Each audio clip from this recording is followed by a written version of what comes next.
C'est un dashboard, c'est le BI-analyse.com et on peut mettre OK. Et enfin, ici, on va mettre le dashboard, donc on revient dans le lien et on met juste ici dashboard. On peut aussi faire la même chose sur le logo. Ce qui va être intéressant maintenant, ça va être de prendre cette colonne et de venir la copier et la mettre dans chacun de nos onglets, juste ici et juste ici. Ça va nous permettre de naviguer facilement, vous voyez, entre chacun de nos onglets. Maintenant qu'on a créé le dynamisme entre chaque onglet, on va créer la structure de notre dashboard. Donc il faut déjà avoir une petite idée à quoi on va ressembler notre dashboard pour créer des formes et venir structurer notre dashboard. Donc on va venir dans insertion, forme. Moi, je vais venir utiliser cette forme-là, le rectangle coin arrondi, je vais venir encore faire contrôle, utiliser alt et cette fois-ci, je vais venir hop, créer une plus grosse forme comme celle-ci. On va avoir déjà nos différents tableaux. Donc pour avoir ces tableaux, imaginez-vous que vous avez une base de données, et vous allez faire soit des tableaux quasi-dynamiques. Vous voyez que j'ai une sorte de légende qui me plaît pas trop, ça vient définir en fait selon le quadrillage à combien de pourcents je suis. Donc moi ça me plaît pas. Centrer ceci, hop, je le centre, je le mets au milieu, je le mets en bleu, hop, comme ceci, un peu plus gros, voilà. Sur notre dashboard juste ici, je vais venir prendre mon radar, contrôle X encore une fois, je reviens sur mon graphique comme ceci, ma zone de texte, je vais utiliser ma formule, je mets égal. Dans cette vidéo, nous allons créer un tableau de bord interactif en tout juste 15 minutes. La première étape sera de structurer le tableau de bord afin qu'il soit dynamique, et ensuite nous créerons nos graphiques. Et la dernière étape sera de personnaliser nos graphiques afin d'avoir un ensemble, un tableau de bord intuitif. On se retrouve donc sur Excel. Ici, comme vous pouvez le voir, on va avoir 3 onglets, le dashboard, les inputs et les contacts. C'est donc ici qu'on va créer notre dashboard. Qu'est-ce que c'est un dashboard? C'est notre tableau de bord qui va regrouper donc tous nos graphiques, qui vont être un peu un récap de nos inputs, de nos tableaux, qu'on va retrouver juste ici. Et ensuite, on aura les contacts en dernière page. La première chose à faire sera de structurer nos données afin qu'il y ait un ensemble dynamique. Pour ça, on va insérer des liens dans ces différentes images afin que, quand on clique sur une de ces images, ça nous amène à une de ces pages-là. Donc juste ici, on va faire un clic droit, on va venir dans le lien et là, on a une fenêtre qui s'ouvre. On va venir dans enregistrement de ce document et là, on va venir chercher les inputs. On met OK. On fait la même chose juste ici pour les contacts. Donc on vient encore dans le lien et là, on met contact. Ici, ça va être l'aide. Donc ça va être, on va pouvoir y mettre notre adresse mail. Donc encore une fois, on vient dans le lien et cette fois-ci, on vient dans adresse au courrier et là, on peut mettre notre adresse mail. Donc, par exemple, pour moi, ça sera lucas.carteron@bianalyse.com et on peut mettre OK. Et enfin, ici, on va mettre le dashboard. Donc, on revient dans le lien et on met juste ici dashboard. On peut aussi faire la même chose sur le logo. Ce qui va être intéressant maintenant, ça va être de prendre cette colonne et de venir la copier et la mettre dans chacun de nos onglets, juste ici et juste ici. Ça va nous permettre de naviguer facilement, vous voyez, entre chacun de nos onglets. Maintenant qu'on a créé le dynamisme entre chaque onglet, on va créer la structure de notre dashboard. Donc, il faut déjà avoir une petite idée à quoi va ressembler notre dashboard pour créer des formes et venir structurer notre dashboard. Donc, on va venir dans insertion, forme. Moi, je vais venir utiliser cette forme-là, le rectangle au coin arrondi. Et là, je vais pouvoir venir créer les formes qui me plaisent. Par exemple, ici, je veux un titre. Donc, je vais la créer comme ceci. Une fois que vos formes sont créées, vous avez plusieurs choix. Soit vous allez pouvoir seulement le faire à l'œil, donc placer vos formes un peu à l'œil et à la souris, hop, comme ceci. Soit vous restez appuyé sur Alt quand vous utilisez votre souris, ce qui va vous permettre de vous décaler. Vous voyez, ça se décale d'un coup. Et donc d'avoir un certain alignement. Donc là, par exemple, ici, ça me convient bien. Je vais venir formater comme j'ai envie cette forme, juste ici. Là, vous voyez que j'ai format de forme. Si vous ne l'avez pas, vous venez faire un clic droit, format de la forme, juste ici. Là, j'ai pas envie, contour, j'ai pas envie d'avoir de traits. Je vais venir dans effet, je veux une ombre. Je vais venir choisir celle-ci. Et vous voyez, j'ai créé ma forme. Ici, je vais venir créer pour l'instant un titre que je vais appeler graphique. Très simple pour l'instant. Je vais venir le formater comme je veux, avec du bleu. Je vais grossir un peu, hop, petit peut-être comme ceci. Et une fois que c'est créé, je vais pouvoir venir appuyer sur CTRL et venir descendre. Ça va m'en créer une seconde. Là, encore une fois, je reste appuyé sur Alt. Je viens me placer comme ça au même niveau que celle du dessus. Et je peux venir, voilà, créer la forme que j'ai envie, comme ceci, par exemple. Hop. Et une fois que c'est fait, je vais pouvoir revenir faire CTRL et en créer une deuxième. Puis Alt et venir la placer afin qu'elle soit bien alignée avec l'autre. Hop, comme ceci. CTRL, j'en crée une troisième et j'utilise Alt afin de bien aligner avec l'autre. Comme ceci. Une fois que c'est fait, j'ai envie de créer une grosse forme. Donc, je vais venir encore faire CTRL, utiliser Alt et cette fois-ci, je vais venir, hop, créer une plus grosse forme comme celle-ci et venir encore une fois la placer afin qu'elle respecte les lignes. Hop, je fais de même pour la dernière forme, ou plutôt l'avant-dernière, parce que j'en crée encore une dernière. Hop, je viens la créer comme ceci. Et maintenant, la dernière forme, CTRL, ALT, je vais pouvoir m'aligner avec les autres et venir en créer une juste comme ceci. Hop. Et voici, maintenant la structure de mon dashboard est créée. Si ça vous semble trop petit, on va pouvoir zoomer et du coup venir peut-être réduire ces formes-là. Donc là, je peux supprimer ça. Et là, vous voyez que c'est un peu trop gros, donc je vais pouvoir rapetissir ces formes-là, toujours en utilisant Alt, comme ceci. Et voici, maintenant que j'ai fait tous les petits détails, je suis content de la structure de mon graphique. On va pouvoir passer à la seconde étape, qui va être la création de nos graphiques. Donc pour ça, on vient dans Input,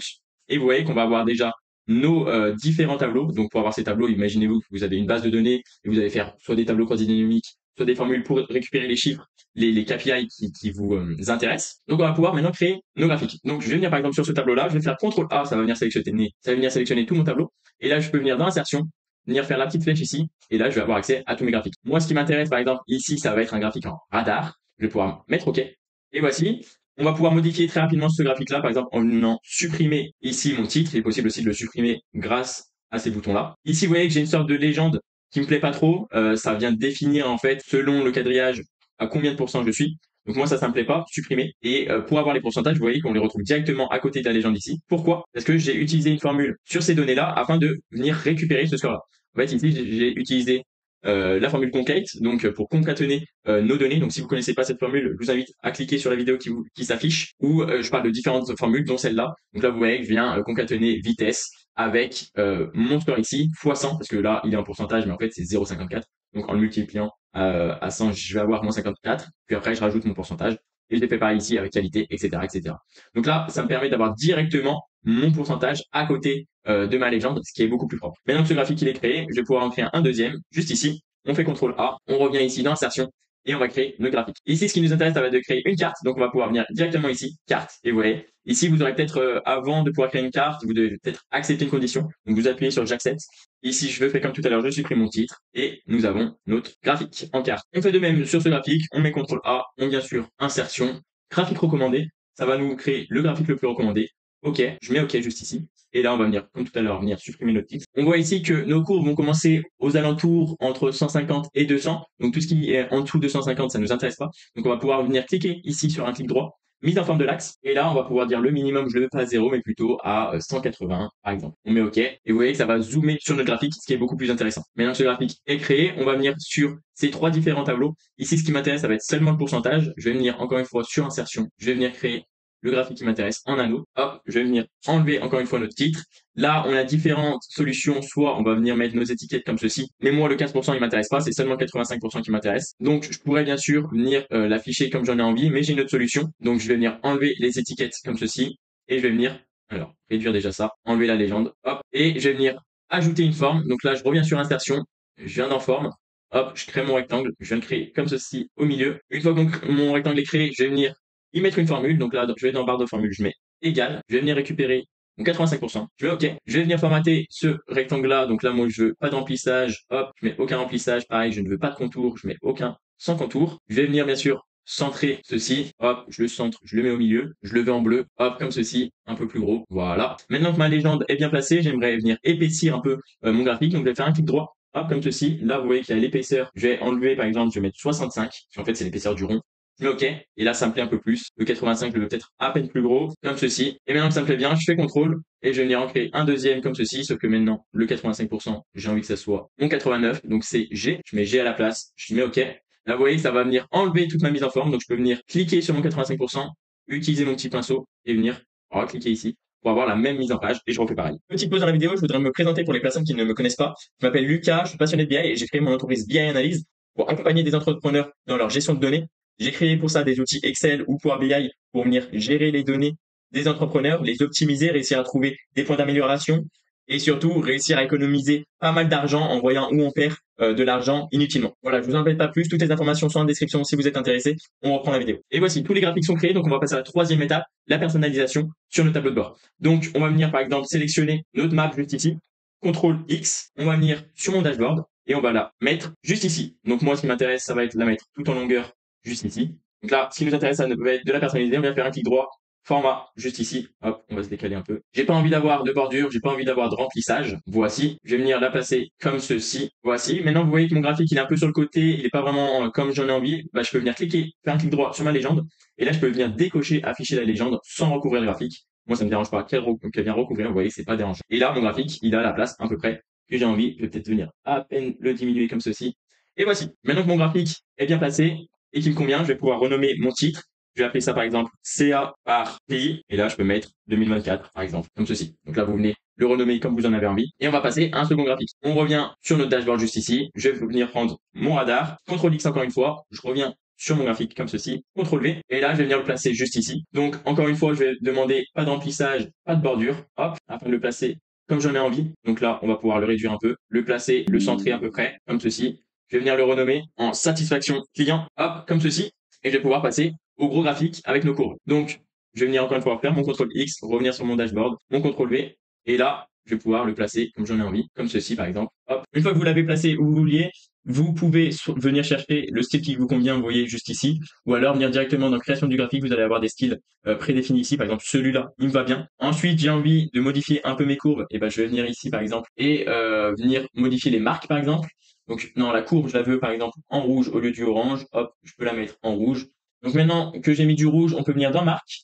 Là, j'ai envie d'avoir des marques, donc je peux les prédéfinir. Je peux venir choisir le symbole que j'ai envie. J'ai envie de choisir le rond, par exemple, juste ici. Là, on va venir sélectionner la taille 5, c'était très bien. Et ici, on va pouvoir mettre une couleur. Bah, moi, ça me va une bordure en rouge et l'intérieur en blanc. Hop, et si je quitte, voilà, je vais avoir des marques qui me conviennent bien. Ici, on va faire pareil ici. Le bleu ici me convient bien. Par contre, les marques, j'ai aussi envie d'en créer. Donc, prédéfini. Je remets du rond et je vais mettre du blanc à l'intérieur. Hop, comme ceci. Et là, mon graphique me convient mieux. Je vais pouvoir peut-être le descendre un peu comme ceci. Et là, comme la dernière fois, je veux pas d'emplissage et pas de bordure. Hop, je vais venir renommer mon nom 2023-2024 CA par mois. Et là, je peux mettre par exemple 1 million d'euros comme ceci. Donc voilà, vous venez renommer vos titres comme vous avez envie. Voilà, maintenant on va s'occuper de ces trois graphiques juste ici. Donc on revient sur Input, je vais venir sélectionner mes trois graphiques d'un coup, CTRL X, je reviens ici, CTRL V, et là je vais venir placer mes graphiques. Hop, sauf que pour ces graphiques, j'ai envie qu'ils soient un peu plus petits, parce que vous allez voir, je les mets comme ceci pour l'instant. Vous allez voir que maintenant on va créer quelque chose d'autre, on vient sur insertion, forme encore une fois, un rectangle, ou en fait vous pouvez aussi utiliser directement zone de texte comme ceci. Donc là je viens créer ma zone de texte.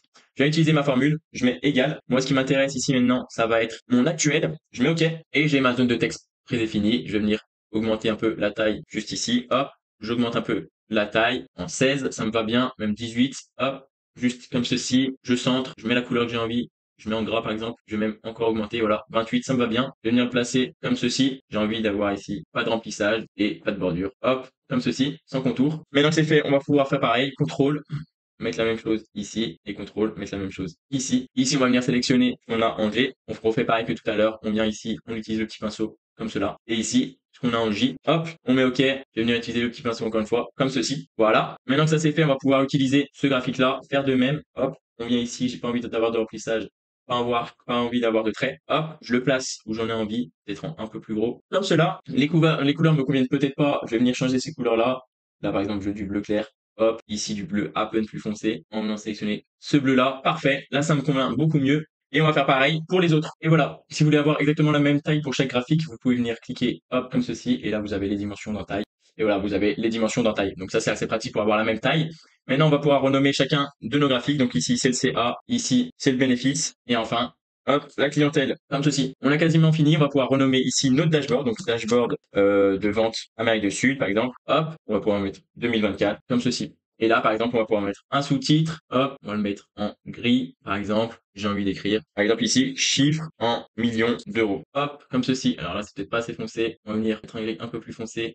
Hop, comme ceci, chiffre en millions d'euros. Ça va peut-être venir augmenter cette police d'écriture, comme ceci. Et voici, donc là, vous voyez qu'on va avoir un tableau de bord plutôt efficace. On va pouvoir, par exemple, venir, hop, réduire cette fenêtre-là, venir dans l'affichage, enlever par exemple les en-têtes pour que ça soit encore plus propre, peut-être même les barres de formule. Voilà, donc là vous voyez c'est plus trop centré, maintenant il faudrait venir le recentrer ou augmenter un peu la taille. Et voilà tout ce que ça donne, et là vous pouvez venir cliquer ici, bon faire pareil, enlever les en-têtes, etc. Et vous pouvez venir naviguer sur votre dashboard. Et voilà, c'est la fin de cette vidéo, j'espère que cette vidéo vous aura plu. Si c'est le cas, n'hésitez pas à vous abonner et à liker la vidéo. Si vous avez des remarques à faire, n'hésitez pas, les commentaires sont ouverts. Toutes les informations sont en description. Voilà, c'était Lucas BI, ciao.